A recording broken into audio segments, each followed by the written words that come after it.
They kept building on my land, and for a while I kept telling myself it was probably just a misunderstanding, until I realized it wasn't a mistake, it was a decision. And once I understood that, I stopped being the polite neighbor and started being the patient one. It began with a fence. 6 feet tall, fresh cedar, clean lines like something out of a home improvement show. I noticed it on a Monday morning while dragging my trash bin to the curb. The boards were still pale, almost golden, and the air smelled like cut lumber. It hadn't been there Friday. Over the weekend, while I was visiting my sister in Tulsa, someone had drawn a new line across the back of my life. Now, I live in a quiet subdivision outside of Franklin, Tennessee. Not fancy, not gated, just the kind of neighborhood where people wave but don't necessarily talk. Our backyards blend into each other, separated mostly by tree lines and assumptions. When I bought my house 8 years ago, there was no fence behind it, just a stretch of grass that ran back toward a shallow cluster of maples and scrub oaks. The property line was somewhere back there, but nobody really thought about it. The house behind mine had sold the year before to a guy named Brent Hollis. Early 40s, worked in commercial real estate, drove a lifted truck that never quite fit in his driveway. He wasn't unfriendly, just polished. HOA board type. The kind of guy who says things like property values in casual conversation. So when I saw the fence, I figured Brent finally wanted privacy. Fair enough.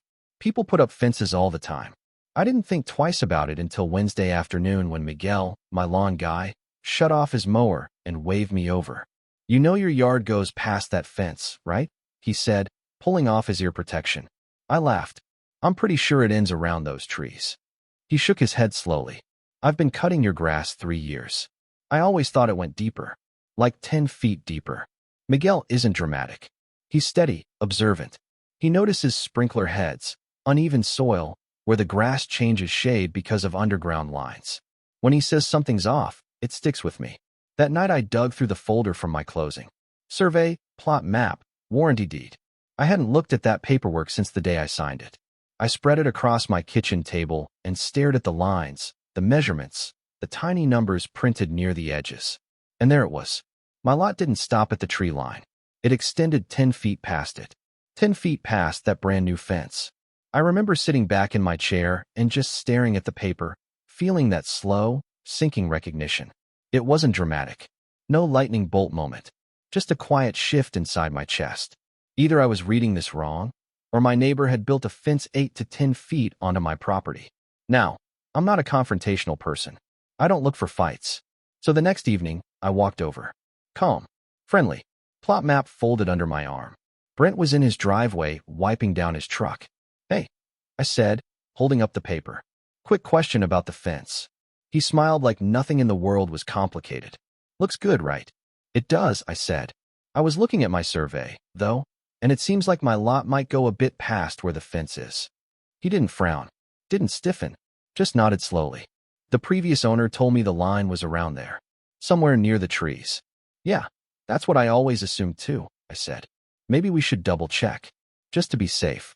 He shrugged. "Sure, man. Whatever you need. Easy. Casual. No tension." And then nothing happened. 2 weeks went by. The fence stayed exactly where it was. No survey markers. No follow-up.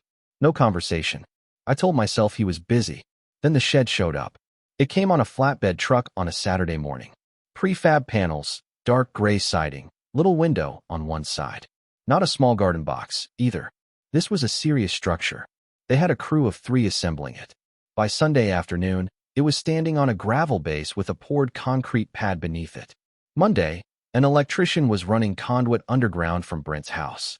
I stood at my kitchen window watching it take shape, and that quiet shift in my chest turned into something heavier. By Tuesday evening, the shed had a light fixture inside. Permanent. Anchored. And from where I stood, eyeballing the fence line against the trees, I could tell at least half of it sat beyond where my survey said Brent's land ended. That's when the situation stopped feeling like confusion and started feeling intentional.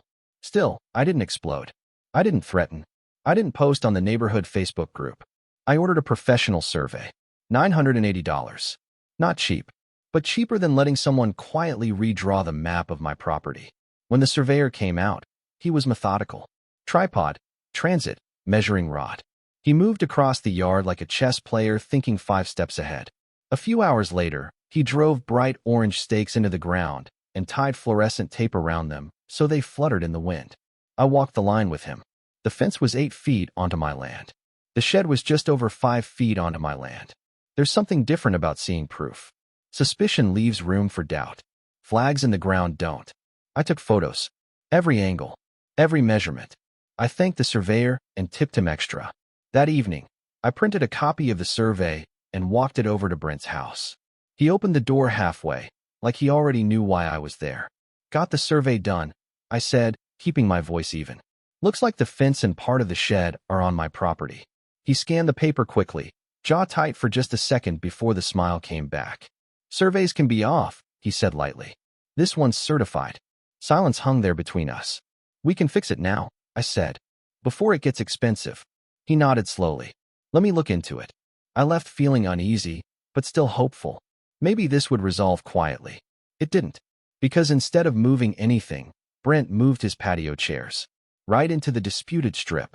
And that's when I understood what he was really doing. He didn't move the fence. He didn't move the shed. He moved his patio chairs. That's what got me. Not the structure, not the lumber, not even the 5 feet of concrete pad sitting on my soil. It was the casualness of it. One Saturday morning, I looked out my back window, and there they were, 2 Adirondack chairs, and a little metal fire pit planted squarely between the orange survey flags like they'd always belonged there. Like those bright markers were decorations. It wasn't an accident anymore. It was a statement. I walked outside and stood at the edge of the grass, just looking at it. The flags fluttered in the breeze, bright and undeniable.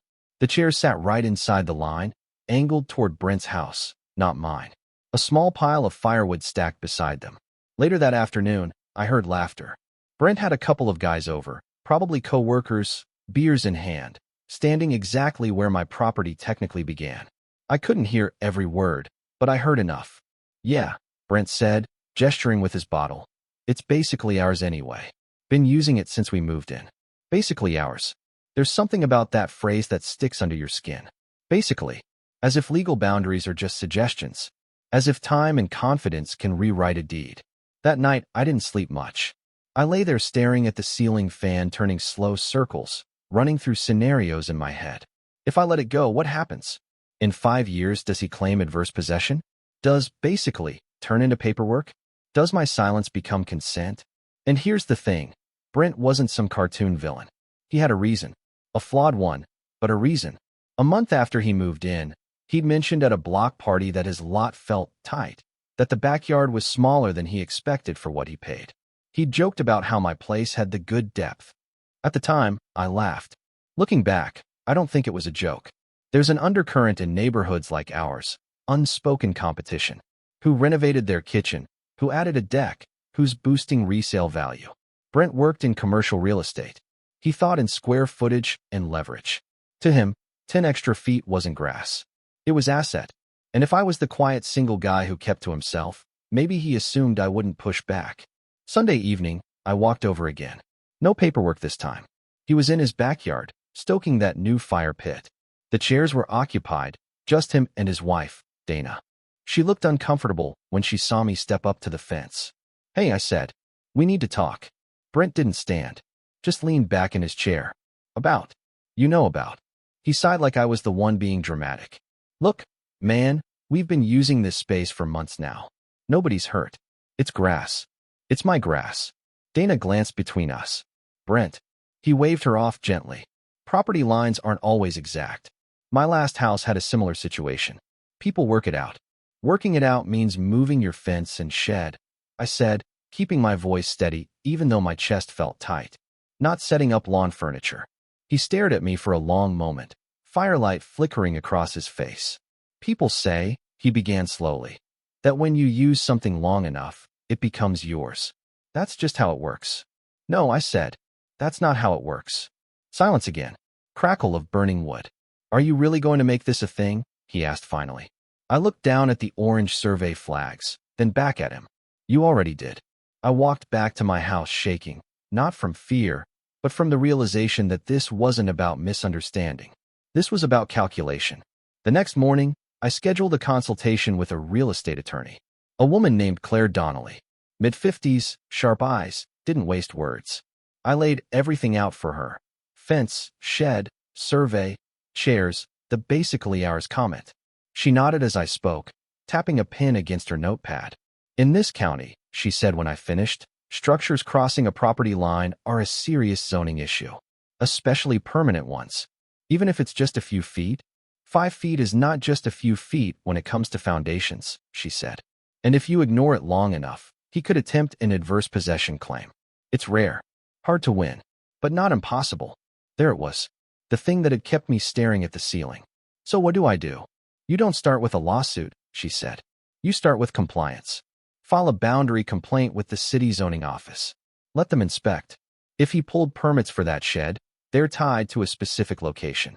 If it's not where it was approved to be, that's his problem. I like that. Not revenge. Not escalation. Just process. I filed the complaint that afternoon. It wasn't dramatic. An online form. Attached the certified survey. A few photos. A week later, 2 city inspectors showed up. White truck with the municipal seal on the door. They knocked on Brent's front door first. I watched from my living room window, trying not to look like I was watching. They spent about 30 minutes in his backyard, measuring, taking photos, comparing something on a tablet to the shed's position. Brent's posture changed as the conversation went on, from relaxed to rigid, arms crossed, jaw tight. Later that day, one of the inspectors knocked on my door. "Mr. Callahan?" he asked. "That's me. We've confirmed the structure crosses the property line and violates setback requirements. He has a permit, but not for that placement." "What happens now?" I asked. "He'll receive a notice. 30 days to relocate or remove the structure. If not, fines begin." There was no drama in his voice, just routine. But to me, it felt like the first solid step back toward equilibrium. The notice arrived fast. I know because Brent came to my door the same evening he got it. He didn't knock hard this time, just a soft, measured tap. When I opened the door, he looked different, less polished, more strained. "This is insane," he said, holding up the paper. "They're threatening daily fines." "You were warned," I said quietly. "It's just a placement issue," he snapped. "The shed is permitted. In the wrong spot." He ran a hand through his hair. "Look, the city overreacts to this stuff. We can handle it between us. You could just sign an easement. Grant us permission to keep it there." An easement. That word told me everything. This wasn't about confusion. He knew exactly what he'd done. "Are you offering to buy that portion of the land?" I asked. He blinked. "No, I'm asking for cooperation. You want permanent use of my property for free. It's a narrow strip," he said sharply. "You don't even use it. That's not the point." His tone hardened. "You're going to cost me thousands over pride?" I felt something shift inside me then. Not anger. Clarity. "This isn't pride," I said. "It's boundaries." For a moment, neither of us spoke. "You're making a mistake," he muttered finally. "I disagree."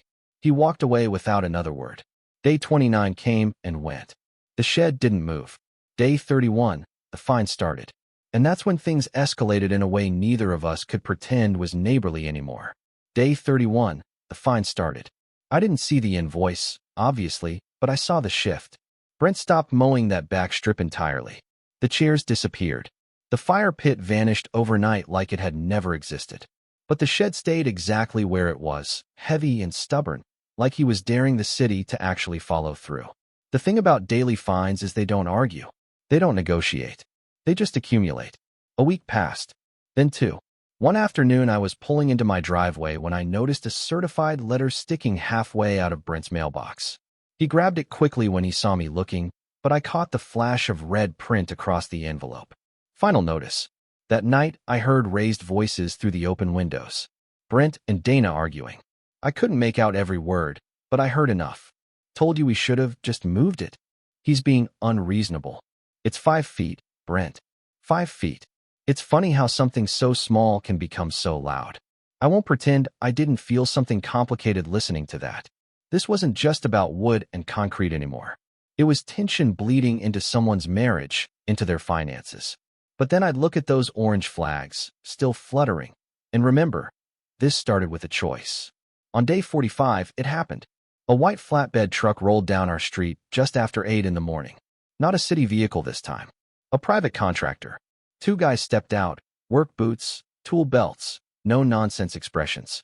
I watched from my kitchen window again, coffee in hand, heart pounding harder than I expected.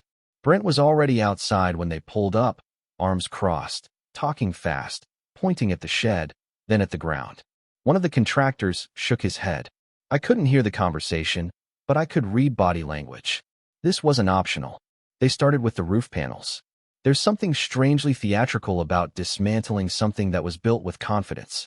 The same panels that had gone up in 2 days came down in sections, screws whining under power drills, siding lifted away piece by piece. The little window came out first, then the door. Brent paced. Dana stood on the patio, arms wrapped around herself, not saying anything. By noon, the shed was skeletal. By 3, it was gone. They didn't just drag it back 5 feet. The foundation had to be cut apart because it crossed the line. Concrete saws screamed through the afternoon air. Dust floated over the fence line and settled onto my lawn like a fine gray mist. The fence came down next. Post by post, they pulled it out of the ground. The holes left behind were filled with fresh soil and tamped flat, like erasing pencil marks from paper. By early evening, the back of my yard was open again, wider, breathing. I stepped outside once the trucks left. The grass where the shed had sat was pale and flattened. Gravel scattered unevenly across dirt that hadn't seen sunlight in months. It didn't look victorious. It looked quiet. Brent was still outside. He didn't look at me. For a second I considered walking over, saying something neighborly, something conciliatory. But what would I say? Sorry the rules apply to you. Instead, I walked the line slowly, toe nudging one of the survey stakes that still stood in place. Mine. All of it. There's a moment after conflict ends where you expect to feel triumphant. I didn't. I felt steady, like a weight I'd been carrying without noticing had finally been set down. Over the next few weeks, Brent avoided me completely. No waves. No driveway small talk. He had a new survey done, this time marking everything clearly with metal stakes sunk deep into the ground. A different fence eventually went up, precisely along the boundary, measured to the inch. He rebuilt the shed too, smaller this time, and squarely within his own lot. I'll give him that. It was positioned perfectly. We never spoke about it again. But the neighborhood did. Word travels fast in subdivisions, especially when city trucks and contractors are involved. At the next HOA meeting, there was a thinly veiled conversation about community cooperation and resolving disputes privately. A few neighbors shot glances in my direction. Others nodded at me subtly, like they understood. One older guy, Martin from 2 houses down, caught me by the mailbox one evening. Heard about the shed situation, he said quietly. Yeah. He nodded. You did the right thing. Doesn't feel great. I admitted. It's not supposed to, he said. But if you let people redraw lines because it's easier, pretty soon you don't own what you think you own. That stuck with me. Here's the part that surprised me most. It changed how I see boundaries. Not just property lines, but personal ones. I'd always thought being easygoing was the same as being kind. That letting small things slide kept the peace. But sometimes letting things slide just teaches people how far they can push. Brent wasn't evil. He was ambitious. He saw an opportunity, calculated the risk, assumed I wouldn't challenge it. When challenged, he doubled down. Pride got involved. Ego. Maybe even embarrassment. And me? I learned that calm doesn't mean passive. You can be measured and still be firm. You can avoid shouting and still refuse to give ground. Now when I stand in my backyard, there's no fence cutting across the wrong place. No shed casting a shadow where it doesn't belong. Just open grass running back to the true line, marked clearly, undeniably. Quiet. Empty. Mine. But here's the question I keep turning over sometimes. If Brent had come to me before building anything and said, "Hey, I misjudged my lot size. Would you consider selling me a strip?" Would I have? Maybe. If he'd acknowledged the mistake immediately instead of planting chairs like a flag, would I have handled it differently? Probably. That's the part that still lingers. Not the money he lost. Not the inconvenience. But the choice to assume instead of ask. So I'm curious what you think.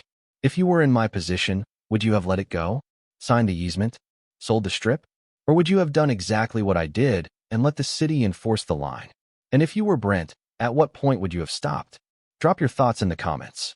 I read more of them than you'd think, and these situations are never as simple as they look from the outside. If this story made you think, or reminded you of a boundary you had to defend, hit like. It helps more than you know. And if you want more real stories about neighbors, property disputes, and the quiet ways people test each other, subscribe and stick around. Because sometimes the most dramatic battles don't happen in courtrooms. They happen 10 feet behind your house.